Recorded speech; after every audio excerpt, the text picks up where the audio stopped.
Ah, la Sardegna. Ciao amici. Sta piovendo. Un po' di pioggia finalmente. Un po' di pioggia finalmente per la nostra terra che ha bisogno sempre di acqua. Quell'acqua venerata sempre dai nostri antenati. Oggi mi trovo in località Villanova Monteleone. Guardate questo bosco. Dico sempre che sembrano dei set cinematografici. E invece questo è un bosco situato a pochi chilometri da Villanova Monteleone. E io vi ho portato qui perché voglio vedere insieme a voi per la prima volta, ai miei occhi e ai vostri occhi, vedranno per la prima volta una Domus de Janas sensazionale.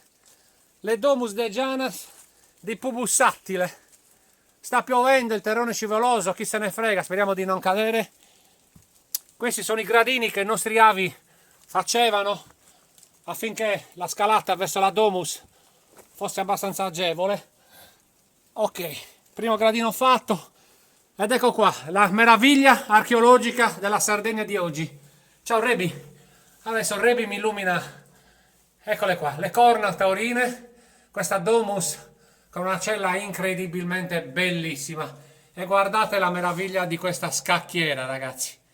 Guardate i disegni di questa Domus de Janas straordinaria.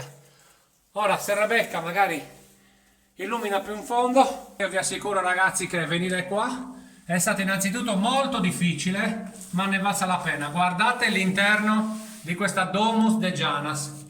Incredibile, incredibile ragazzi, incredibile. Ah, la Sardegna.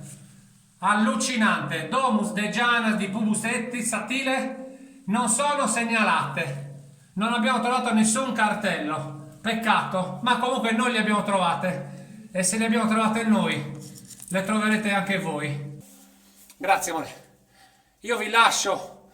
Questa qua ragazzi è una chicca. Questa ragazzi è una perla. Viva Villanova Monteleone e viva la Sardegna. Ciao a tutti.